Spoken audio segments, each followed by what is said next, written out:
हाँ बच्चों, के मौर्य क्लासेज में आप लोगों का स्वागत है। आज हम लोग क्लास 11th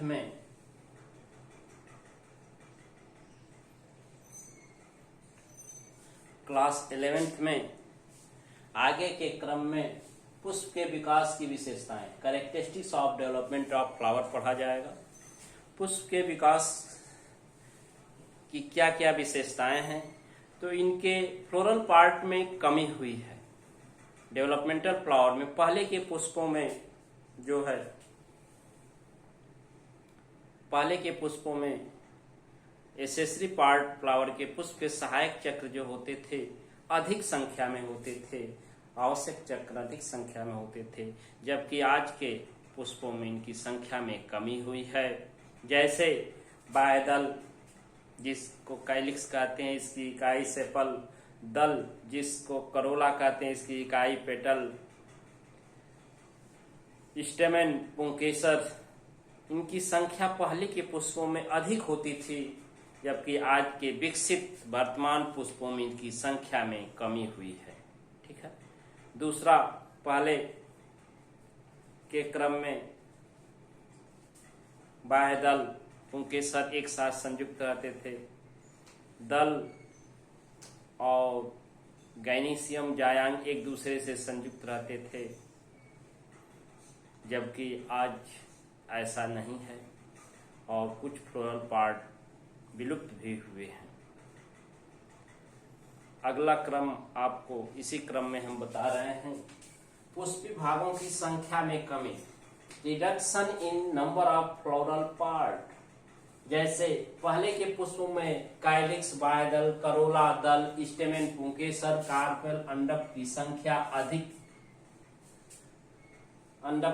अधिक संख्या होती थी, लेकिन पुष्प के विकास के कारण आज वर्तमान पुष्पों में फ्लावर डेवलपमेंट के कारण, पुष्प के विकासी क्रम के कारण इनकी संख्या में कमी आई है। बाह्यदल की संख्या में कमी, दल की संख्या में कमी। कुछ पुष्पों में देखा जाता है कि बाह्यदल और दल दोनों के जगह एक विशेष संरचना होती है, जिसको परिदल पेरियंथ, जिसकी इकाई टेपल होती है। इस तरह से पुंकेसरों की संख्या में भी कमी आई है। तो हम कह सकते हैं कि पहले प्राचीन काल के जो पुष्प होते थे उनमें एसेसरी नेसेसरी पार्ट की संख्या अधिक होती थी, लेकिन आज के विकसित पुष्पों में इनकी संख्या में कमी हुई है। दूसरा बच्चों, पुष्पी भागों का संयुक्त होना, fusion of floral part. Fusion of floral part पहले जो है पुंकेसर दल, बाह्य दल से जुड़े रहते थे,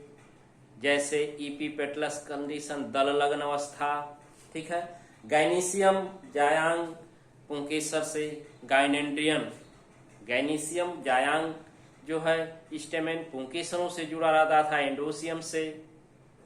इस तरह से संयुक्त होना, ये दल लग्न होना, इपीपेटलस कंडीशन, पेटल का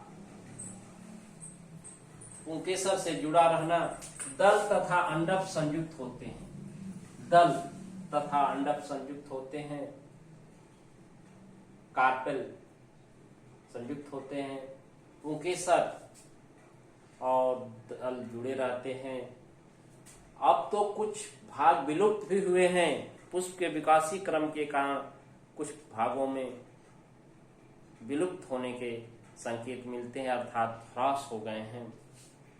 अगला है स्वतंत्र पुष्प विभागों का अंडाशय से ऊपर उत्पन्न होना।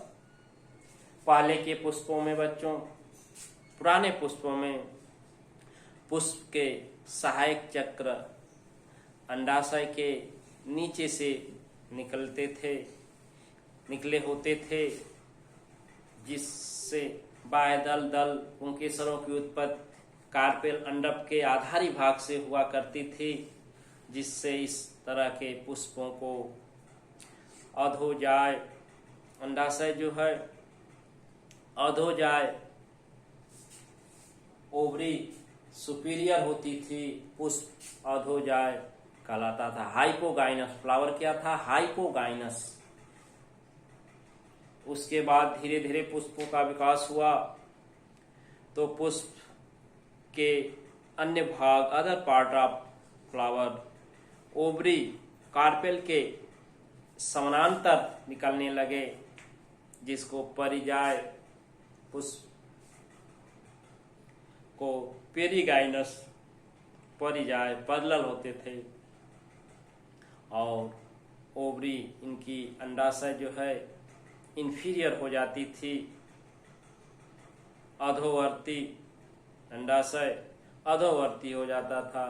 जबकि अब विकसित पुष्पों में बाह्य दल पुंकेसरों की उत्पत्ति कार्पेल अंडक के ऊपरी भागों से हो रहा है, जिससे इस तरह के पुष्पों को बच्चों इपिगाइनस परिजाय ऊपर जाए इपिगाइनस अवस्था कहते हैं, और ओवरी उनकी इंफीरियर ही होती है।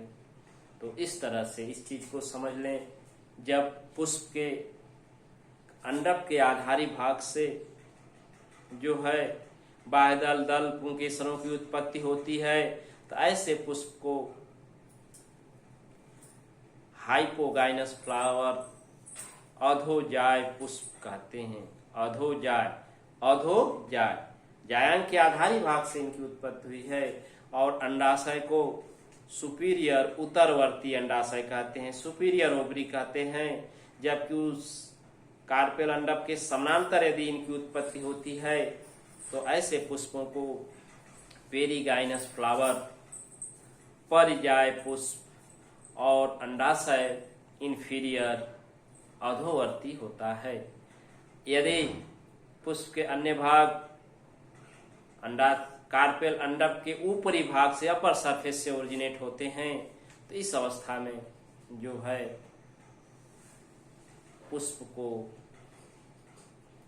इपिगाइनस कंडीशन ऊपर जाय अवस्था कहलाती है, और अंडाशय अधोजाय होता है। ये मुख्य एडाप्टेशन है, स्पेशल एडाप्टेशन है बच्चों इंसेक्ट कीटों से बचने के लिए। जैसे early flower, calyx, corolla, stamen ovary के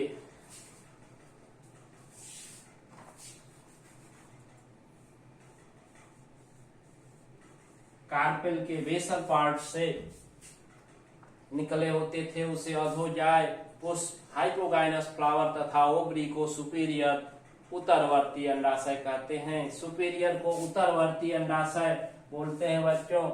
और यदि पुष्प के अन्य भाग ओवरी कार्पेल के समानांतर उत्पन्न होते हैं, उस ओवरी को इंफीरियर जो ओवरी कहते हैं,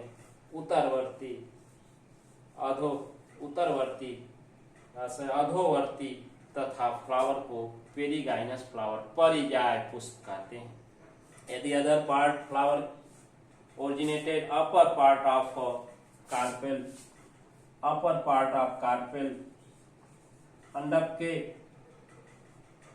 ऊपरी भाग से निकलते हैं, देन फ्लावर इपिगाइनस हो जाता है, ऊपर जाए, एंड ओवरी जो होती है इंफीरियर ओवरी हो जाती है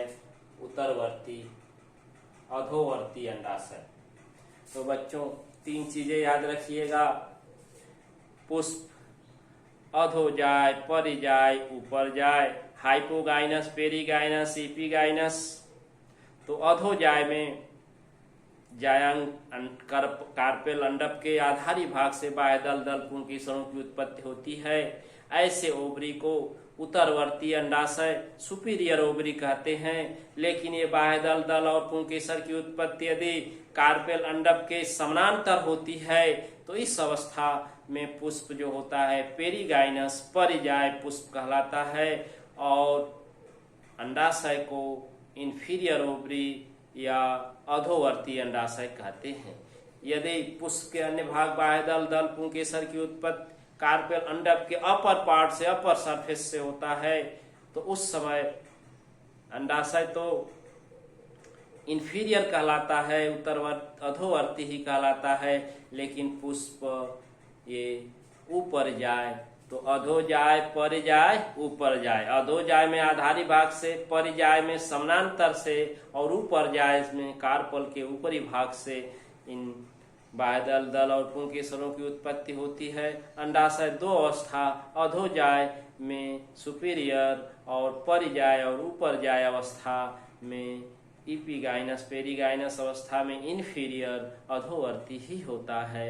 ये विशेष अनुकूलन है जो आज के पुष्पों में इंसेक्ट कीटों से बचने के लिए ये पुष्प के ऊपरी भाग पर स्थित होते हैं, जिससे उनकी सुरक्षा हो सकती है। इसके बाद अगला जो है रूपांतरण है सममित में परिवर्तन। सममित, चेंज इन सिमेट्री, सममित में परिवर्तन। बच्चों ये आप सिमेट्री जानते हैं, पहले के प्रारंभिक पुष्पों में जो है सिमेट्री अरीय सममित पाई जाती थी। अरी रेडियल सिमेट्री पाई जाती थी, रेडियाई में व्यवस्थित होते थे। लेकिन आज के विकसित पुष्पों में ये सिमेट्री परिवर्तित हो गई है। द्विपार्श्वी सममिति, बायलेटरल सिमेट्री, लेटरल और एलोबोरल सरफेस लेफ्ट और right, lateral surface left handed, right handed, द्विपार्श्वी सममित दो भागों में डिवाइड हो जाते हैं। बायलेटरल सिमेट्री पाई जाती है। ये बच्चों आपके थे पुष्प के विकास की विशेषताएं। पहली था कि पुष्प के फ्लोरल पार्ट में कमी होना, दूसरा है कि फ्लोरल पार्ट का फ्यूजन संयुक्त होना, तीसरा है अधो जाए, पर जाए, ऊपर जाए अवस्थाओं का पाया जाना, और चौथा है जो कि सिमेट्री सममित की दृष्टि से, रेडियल सिमेट्री से, बायलेटरल सिमेट्री, अरीय सममिति से जो है द्विपार्श्वी सममित हो जाती है।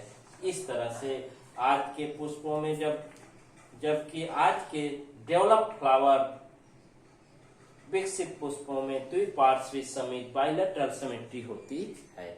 इस तरह से बच्चों ये रूप देखा गया। अब इनका फिगर है किस तरह से ये फ्लोरल पार्ट अधो जाए, पर जाए, ऊपर जाए अवस्थाएं हैं, उनको हम बता दे रहे हैं, स्पष्ट रूप से आप देख लेंगे। हाँ बच्चों देखिए, पुष्प के विकास की विशेषताओं में पहला जो है ये आपका पुष्प विभागों का जो संयुक्त होना है। तो इसमें देख रहे हैं कि ओवरी आधारी भाग में है, फिलामेंट, पुतंत और एंथर ऊपर फूली हुई संरचना है, स्टिग्मा छोटी होकर के और ये पुंकेसर से जुड़ गई है ओवरी। इसी को इपीफिलस परिदल लग्न अवस्था कहते हैं।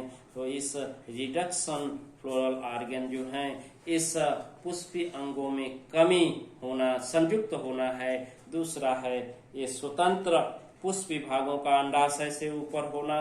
तो ये देख रहे हैं changes in position of ovary during evolution, विकास के फलस्वरूप पहले के पुष्पों में हाइपोगाइनस फ्लावर हुआ करते थे। जैसे देख रहे हैं कि सेपल, पेटल और स्टेमेन जो है ओवरी, अंडाशय, अंडक के आधारी भाग से निकले हुए हैं। इसको हाइपोगाइनस फ्लावर अधो जाए, जबकि और विकास क्रम जब हुआ तो ये पेरीगाइनस फ्लावर हुए। दूसरे फिगर में आप देख रहे हैं कि यहाँ थैलमस पुष्पासन के ऊपर ओवरी, कार्पेल है, इससे सेपल और पेटल और एंडोसियम उसके समानांतर उत्पन्न हुए हैं। इसको परिजाय या पेरीगाइनस कंडीशन कहते हैं। अब तीसरा पार्ट जो आज के विकसित पुष्पों में है कि इपीगाइनस ऊपर जाए जो है अंडप या ओवरी के जो है ये ऊपरी भाग से बाह्यदल, दल और पुंकेसर उत्पन्न हुए हैं। देख रहे हैं स्टेमेन, पेटल, सेपल ऊपर से उत्पन्न हुए हैं इपीगाइनस फ्लावर में। तो इस तरह की अवस्था होने के कारण जो है पुष्प में परिवर्तन होते हैं और आज के विकसित पुष्प जो है इपीगाइनस फ्लावर के रूप में हैं। तो हाइपोगाइनस की ओवरी सुपीरियर हुआ करते थे और पेरीगाइनस और इपीगाइनस की ओवरी जो है इन्फीरियर, सुपीरियर को उत्तरवर्ती अंडाशय, इन्फीरियर को अधोवर्ती अंडाशय कहते हैं। और पुष्प की तीन अवस्थाएं ये हैं, अधो जाए हाइपोगाइनस, परिजाय पेरीगाइनस और ऊपर जाए इपीगाइनस। तीन अवस्थाएं आपको दिख रही हैं। अगला है सममित में परिवर्तन। जो रेडियल सिमेट्री पहले देख रहे हैं कि पुष्प के बाह्य दल रेडियाई में व्यवस्थित हैं, लेकिन आज जो है बाइलेटरल सिमेट्री हो चुकी है, जो कि ऊपर आधे पार्ट ऊपरी सतह और आधे पार्ट निचली सतह दो भागों में डिवाइड हो गए हैं। इसको बाइलेटरल सिमेट्री कहा जा रहा है। कुछ डिससिमेट्री और कुछ एसिमेट्री फ्लावर होते हैं। डिससिमेट्री के रूप में इस रूप में पाए जा रहे हैं, और एसिमेट्री माने कोई प्लेन ऑफ सिमेट्री, कोई सममित पुष्प में नहीं पाई जाती है। तो बच्चों इसका फिगर भी हम दे रहे हैं। वीडियो को पूर्ण रूपेण देखें और स्पष्ट रूप से देखें, समझें, नोट्स तैयार करें। Thank you.